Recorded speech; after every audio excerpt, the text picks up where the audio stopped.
Hey, my name is Drew Young. I'm the trade show manager for eLearning Brothers. We're getting really excited for eLBX coming up June 11th, and we hope you are too. And along those lines, we thought that you might want to know a little bit more about what to expect while you're there. And so we've reached out to some of the presenters from our general session and our individual tracks in the afternoon, the creative, business, and technology tracks, and asked for some previews from some of those presenters so that you can get an idea of the kind of content you'll see there. So sit back, relax, and enjoy a little preview of what you're going to see at eLBX. Hi, I'm Mike Harushka with Problem Solutions, and I'm super excited for eLBX. We're going to be talking in my session about making awesome stuff using design thinking.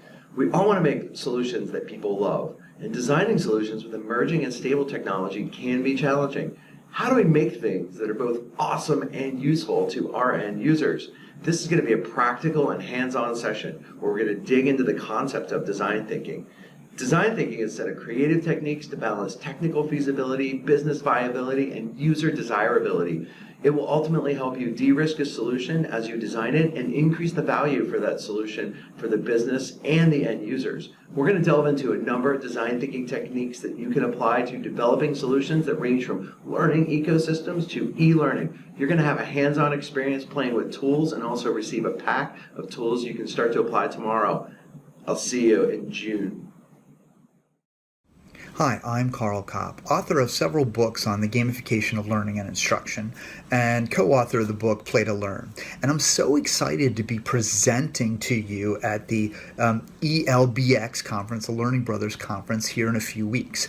I'm going to be talking about games, gamification, and game thinking, and how we can leverage those elements to create exciting and engaging instruction. So I'm going to really talk about what the difference is between gamification, games, and game thinking. And then how do you weave the elements from games that make them effective in terms of motivation, in terms of engagement, in terms of retention, in terms of excitement.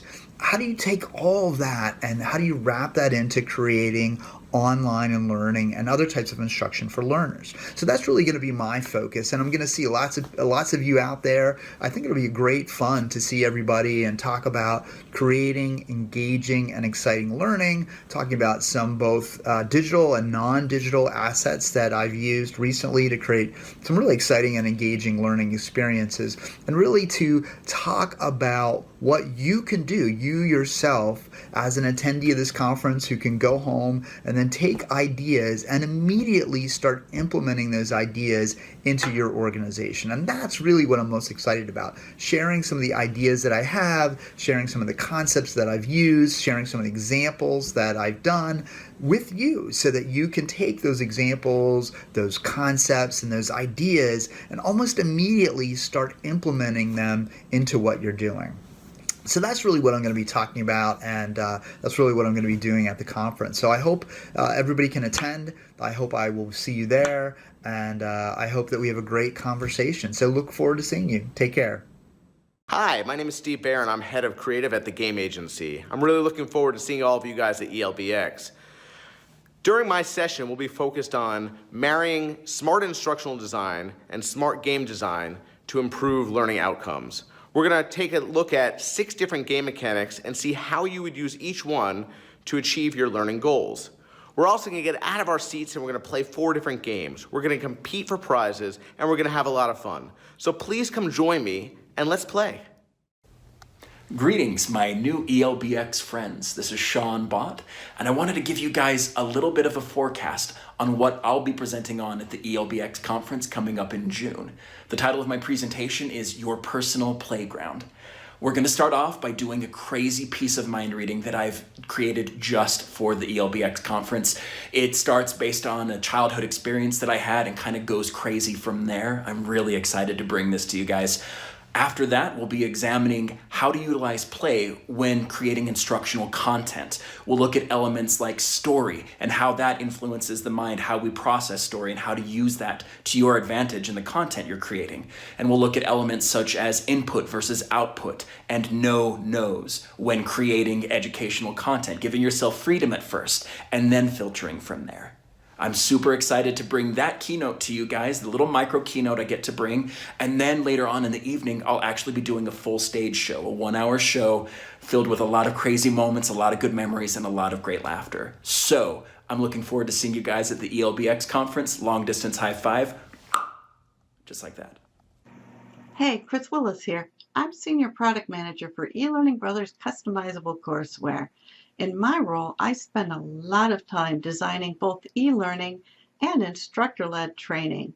I also spend a lot of time thinking about how you, our customer, are going to use both of those when you're blending learning for your organization. That's why at eLBX, I want to work with you to blend learning like a rock star. Now, I've worked up a simple design framework that you can use back in your organization, whether or not you're using customizable courseware, to take assets you already have and blend them up into something new, exciting, engaging, and to meet the learning objectives that you have for your learners. So come join me. We're going to have a lot of fun. We're going to look at learning that we have, hopefully in ways that are somewhat new or will spark new ideas for you. What I give you is going to be actionable. You're going to be able to take it back, use it right away in your organization. So hope to see you at eLBX. Come on, join me. We're going to have a great time and learn some new blending techniques to blend learning like a rock star. Thanks. See you there. Bye. Oh, hi there. I'm Anders Gronstedt, and I'm excited to see you at the eLBX in a few weeks, where we'll be exploring the future of virtual and augmented reality.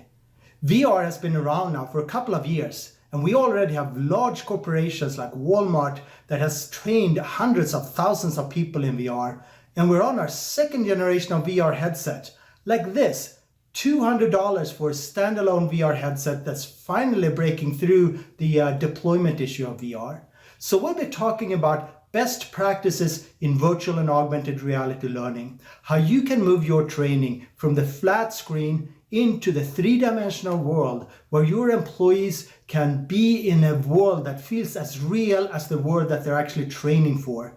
They can train for technical tasks, but they can also step into the body of, say, a customer, an employee that they're coaching, a coworker of opposite gender and ethnicity even, and experience the world from that, leveraging VR as the ultimate empathy machine. So I'm looking forward to seeing you in Salt Lake City.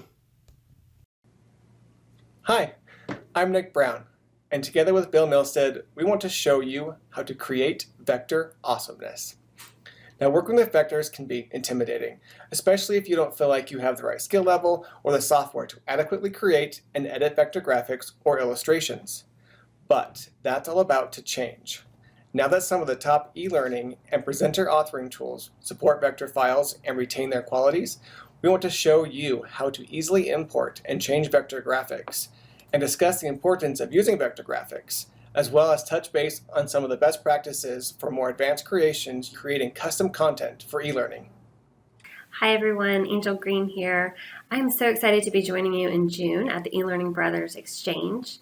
I wanted to share a little bit about what I'm going to be talking with you about in June.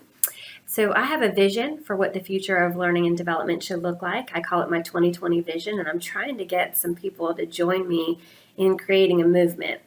So let me just kind of paint a picture for you. Yesterday, I was able to order ahead using a mobile device, some Dunkin' Donuts coffee, and maybe a few treats for the team members here.